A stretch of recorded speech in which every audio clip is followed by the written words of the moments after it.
Magandang araw po sa inyo guys. Ang isi-share ko sa inyo ngayon, how to use float switch for 3-phase pump motor. Ito ang setup niya guys pag 3-phase pump motor ang ating gagamitin sa ating single float switch, no? Pag sabihin kasing single float switch, bali dalawang wire lang ang ating ginamit. Isa at saka dalawa, no? So ngayon guys, ating pag-aralan guys, no, ang function nito. Ito ang line 1 at saka line 2 or neutral.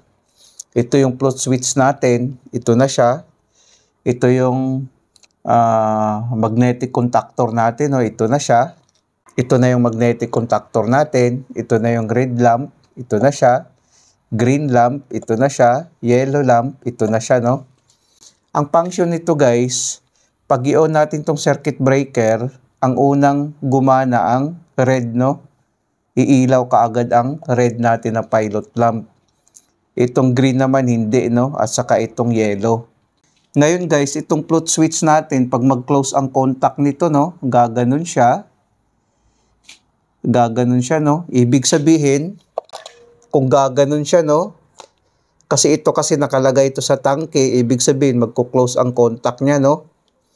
Pag close ng contact niya guys, ang kuryente ngayon dadaloy dito, no? Gumana ngayon ang magnetic contactor natin kung saan nakakabit yung 3-phase pump motor natin, no?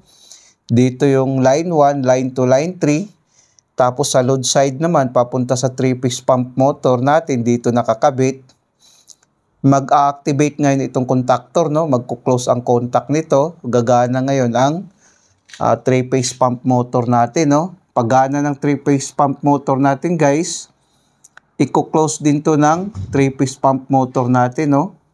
Ito naman i-open kasi ito kasi yung normally close ng magnetic contactor natin, no? Magko-close ito, gagana ngayon ang green natin, no? Ibig sabihin, gumana ang magnetic contactor, gagana ang green lamp, mamamatay ngayon ang red lamp natin, no? Ganun siya guys, no? Tapos ngayon, kung mag-trip naman guys, mag-trip naman ito, magko-close ito guys. Pag trip niya, mamamatay itong magnetic contactor natin o mag-open ito. Pag open ito guys, magko-close naman ito, no? Ibig sabihin, ang gumana ngayon itong red at saka yellow pag nag-trip siya, no? Ganun siya guys, no? Kasi nag-trip siya.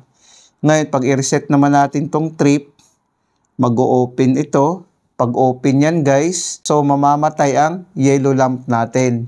Ngayon, kung mapuno na ng tubig, yung sa water tank natin, mag-open naman ang contact nito guys, no? Mag-open ang contact ng float switch natin, no? Gaganon siya. So ngayon, mamamatay ngayon ang magnetic contactor natin, no? Dahil ang kuryente hanggang dito na lang. So ganun ang function niya guys.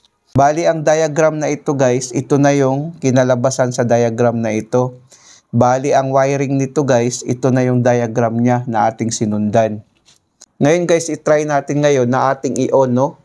Pag ganun kasi ang position guys, ibig sabihin naka-open ang contact, no? Ngayon, pag gaganon siya, kung bababa siya, dahil walang tubig yung tangke, ito kasi yung pabigat natin, no? Walang tubig yung tangke, bababa ito, no? Ngayon, pag aangat ito, pag gaganon, mag-o-open yan. So, ngayon, itry natin, no? I-on natin to. Unang gumana ang red, no? Yan, gumana ang red natin. Ngayon, pag wala ng tubig yung tangke, bababa itong float switch natin, no? Yan, gumana ngayon ang magnetic contactor natin, no? Pag gana ng magnetic contactor natin, guys, umilaw yung green natin. Dahil magko-close kasi ito.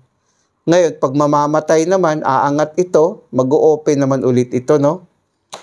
Ngayon, mamamatay ngayon ang green lamp natin kasi mag-o-open ito, magko-close naman ito, guys, no? Dahil namatay yung magnetic contactor natin. Bali, ganun lang ang function niya, no? Kung makikita natin, ayan, gumana siya. Ngayon, pag mapuno na yung tangke ng tubig, mamamatay ngayon ang magnetic contactor natin, no? Ngayon, pag mag-trip naman, guys, halimbawa ngayon, gumana ito. Pag mag-trip naman, gagana ngayon itong yellow at saka red, no? I-try natin i-trip. Ayan, gumana siya, no? At namatay yung magnetic contactor natin, namatay yung green lamp natin, no? Ngayon, pag i-reset natin, guys, babalik siya ngayon, no? Ngayon, pag wala ng tubig yung tangke, ngayon, pag puno na yung tubig yung tangke, mamamatay yung magnetic contactor natin. So, bali ganun ang function niya, guys. Pag walang tubig, gagana ang magnetic contactor natin. Pag puno na yung tubig, yung tangke natin, mamamatay yung magnetic contactor natin. So, ganun ang function ng diagram na ito, guys. Sana, guys, nakapagbigay ito ng kunting kaalaman sa mga baguhan. Maraming salamat sa inyo, guys. Hanggang sa muli.